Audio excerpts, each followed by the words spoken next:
Maka nama saya Ian Kurniawan Syahan, saya Prodi S1 Informatika dengan NIM 11S24020. Jadi pada video kali ini saya akan membahas proyek akhir saya untuk mata kuliah pemrograman berorientasi objek yang sudah saya selesaikan. Nah, tujuannya adalah untuk menguji kemampuan setiap mahasiswa dalam mengaplikasikan berbagai topik PBO yang telah dipelajari selama sesi teori dan praktikum. Nah, ini saya kerjakan secara individu dan topik proyeknya yang saya pilih itu adalah aplikasi manajemen barang pribadi atau koleksi lah.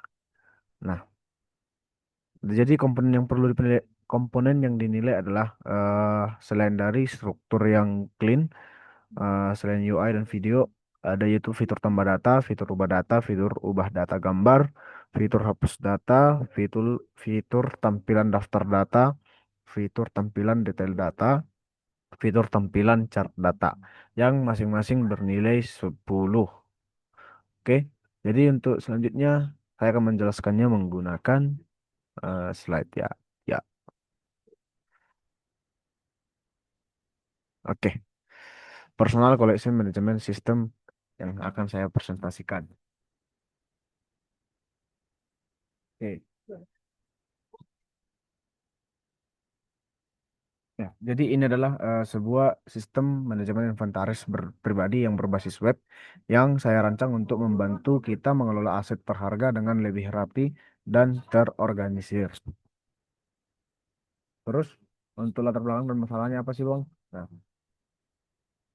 ide proyek ini berangkat dari masalah yang sering kita alami sehari-hari, di mana seringkali kita membeli barang-barang seperti elektronik, hobi, atau koleksi. Nah, tapi lama-kelamaan kita lupa kapan membelinya, berapa harganya, atau bahkan kita lupa di mana menyimpannya. Akibatnya, kita nggak punya gambaran yang jelas berapa total nilai aset yang kita miliki saat ini. Oleh karena itu, saya membangun aplikasi ini sebagai solusi sentralisasi data agar pengguna bisa melacak aset mereka kapan saja dan di mana saja. Oke, slide selanjutnya itu Tech Stack. Stack. Nah, untuk membangun solusi tersebut, saya menggunakan teknologi standar industri yang robust. Ya, di sisi backend saya menggunakan Java Spring Boot karena arsitekturnya yang kuat dan aman. Nah, untuk front end saya memadukan Timelift dengan Bootstrap 5 agar tampilan responsif dan modern. Dan yang nggak kalah penting itu untuk menjaga kualitas kode, saya menggunakan eh database-nya itu saya menggunakan PostgreSQL, GPI Hibernate, dan menggunakan JUnit 5 dan Mockito untuk pengujian otomatis, serta PostgreSQL untuk penyimpanan datanya.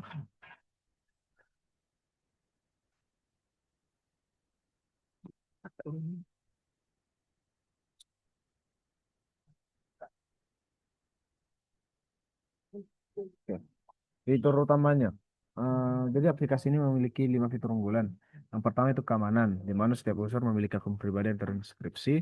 Yang kedua itu dashboard interaktif, yang langsung menjadikan total nilai uang dari seluruh mata barang kita. Kemudian selain fitur standar ada CRUD lah, yaitu ada 4 fitur yaitu create, read, update, dan delete. Nah, saya juga menyematkan fitur upload gambar agar pendataan barang lebih visual serta fitur pencarian untuk memudahkan navigasi saat barang sudah menumpuk. Ada Cina. Oke. Desain database atau ERD-nya tuh. Ini secara struktur data, sistem ini menggunakan relasi one to many. Nah, bisa dilihat di sini, satu entitas user dapat memiliki banyak personal item. Tabel user menyimpan kredensial login. Sementara item menyimpan detail aset seperti harga, lokasi penyimpanan, hingga pet foto barang tersebut. Desain ini memastikan data antar pengguna tidak akan tercampur.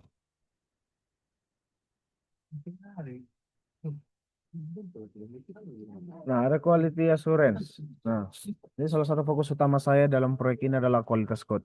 Nah, saya tidak hanya membuat fitur yang jalan, tetapi juga fitur yang teruji.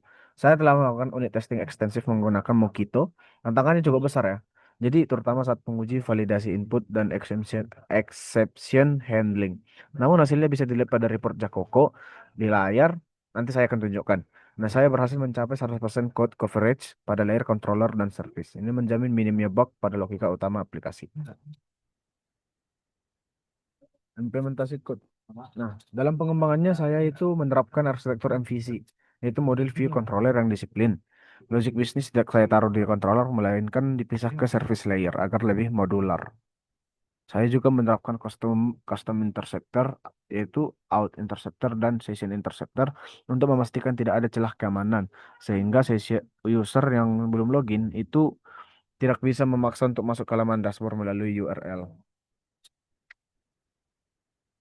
Untuk tampilan antarmuka nanti saya akan demokan UI-nya. Nah, ya nanti saya akan tampilkan. Jadi di halaman login itu nanti saya desain dengan gaya modern dengan lengkap penuh watermark, branding dan Vatican custom agar terlihat profesional lah. Di dashboard, informasi disajikan dengan card statistik yang bersih dan pada halaman list, user bisa melihat foto barang dan status kondisinya dengan warna yang intuitif. Oke, apa sih Bang tantangan pembelajarannya? Nah, sebelum masuk ke tantangan pembelajarannya dan untuk kesimpulan, saya akan mendemokan UI-nya Bang. Oke, tunggu ya Bang.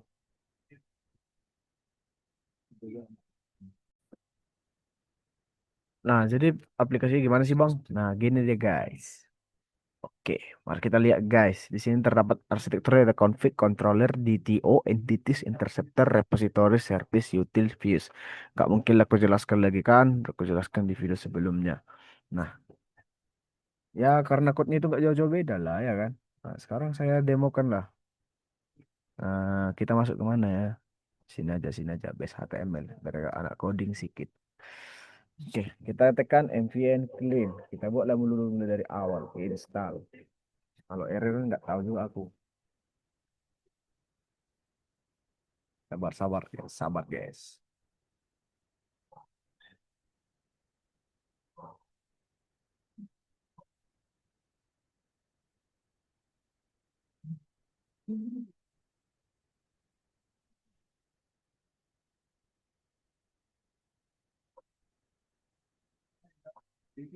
Oke, dia akan sukses.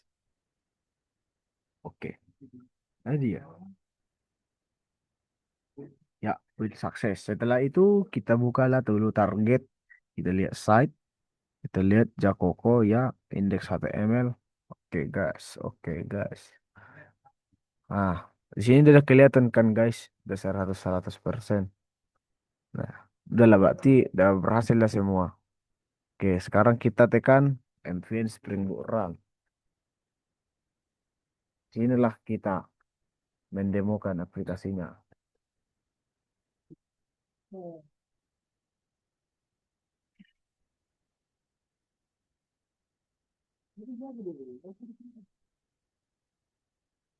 Oke, kita buka saja dengan menekan kontrol lalu kita klik sub. Oke, sebelum kita login, kita buat akun dulu. Daftar di sini. Oke, nama lengkap kita buat saja Abdullah Ubay. Nama email addressnya abdul@gmail.com. Abdul. Oke, daftar sekarang. Oke, sudah berhasil. Masuklah dia, Abdul. Oke, Abdul. Oke, guys. Sekarang kita, nah ini dia. Karena si Abdul belum punya apa-apa, jadi total nilai AC-nya nol, barangnya nol. Nah, di sini dia di tampilan dashboardnya ini mantap lah ya kan. Ada tabel sapaan, ada tanggal, ada jam. Nah, selamat datang di koleksi pribadimu. Oke, di sini logout, tapi jangan dulu, ntar lagi lah. Oke, barang Abdul apa aja sih? Pertama, kita tambahkan sepeda. Sepeda. Kategorinya kendaraan lah, ya kan? Harga 2.500.000. Tanggalnya 25/10/2006. Ah, lokasinya parkiran Del. Oh, SD, parkiran SD. Pilih kondisi. Abdul membelinya pada saat kapan? Pasti posisinya baru. Nah, deskripsinya warna hitam dan kencang. Ya, simpan. Boom. Nah, muncul dia, guys. Warna biru dia. 100% satu item kendaraan pakai SD. Oke, sekarang kita ambillah dulu gambar dari Google, ya kan? Oh, mak, 40 anti AI awak, ya kan? Nah, sinilah sepeda. Oke, punya Bang Abdul sepedanya apa sih? Aku pun nggak tahu. Ini dulu kita pakai ya kan? Save MXS. Oke, PNG guys. Download. Gue udah pakai PNG. Nggak bisa lihat. Oke, kita buka ini bang. Detail. Kita ubah gambar. Oh, bisa PNG guys. Download. Oh, sudah gunung. Oke, upload. Muak, mantap juga sepedanya Abdul nih. Oke, apa lagi kita tambahkan lagi. Oh, kacamata, kacamata. Ah, fashion. Kategorinya fashion. Tentunya 200.000 aja lah. Bisa mahal-mahal kali. Tanggal berapa? 13, 6, 2025. Oh, 2025. Contohnya di saku celana. Kondisinya second lah, second. Makanya bekas naik. Iya, warna hitam. Seperti dia. Oke. Mantap nih, guys. Ada kendaraan, ada fashion 50-50. Di sini dia ada persentasenya. Nah, kalau kita mau menghapus, kita hapus dulu kacamata ini. Oh, sabar. Kita filter dulu, kita filter. Apa sih bang gunanya tombol cari ini? Contoh, sepeda. Nah, yang muncul cuma sepeda. Statistiknya juga sama, cuma yang kendaraan. Nah, kalau nggak terbukti, gimana tuh bang? Kata guys, coba kita tambahkan mobil. Tapi dia nggak punya. Oh, apalah, Avanza. Iya, kendaraan. Apa? Berapa lini? 250 juta. 12 2022. Oke, parkiran.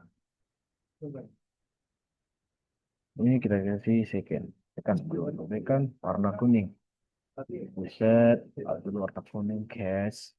Oke, coba kalau kita buka salah satu kendaraan sepeda. Nah, oke, yang muncul dia cuma sepeda. Kategorinya juga dia muncul cuma satu. Terus harganya juga satu. Nah, bagaimana kalau untuk menghapusnya? Kita hapus saja pencariannya, terus kita hapus salah satu daftar barangnya, yaitu sepeda. Kita hapus. Nah, di sini ada muncul pop up hapus barang. Yakin ingin menghapus sepeda? Tindakan ini merupakan tindakan permanen. Jadi untuk verifikasi 2 langkah lah. Oke, kita hapus. Oke, nah dia akan kembali jadi seperti yang tadi. Nah, oke, untuk fitur logout. Oh, kita coba dulu fitur ini, edit barang. Nah, di sini dia bisa mengedit semuanya. Oke, batal lah. Oke, itu aja untuklah pendemoannya. Kita kembali ke dashboard. Nah, muncul dia kan 250 juta 200. Setelah set total barangnya ini 2 barang. Yang kita tambahkan Avanza kacamata. Oke, sampai di sinilah mungkin untuk apa namanya ini? Untuk pendemoan UI-nya. Keluar lalu kita dari sini. Masuk dulu kita ke slide. Mana slide kita? Cover text. Oke. Hmm. Nah, simpel kan guys penutupnya. Nah, sebagai penutup, jadi aplikasi MyCollection ini bukan sekedar pencatat barang lah, melainkan alat bantu manajemen aset pribadi yang aman, teruji dan mudah digunakan. Sekian dari presentasi saya. Saya sangat terbuka untuk saran dan pertanyaan dari Abang Abdul. Nah, jika saya ada kesalahan kata, mohon dimaafkan. Sekian dari saya. Terima kasih.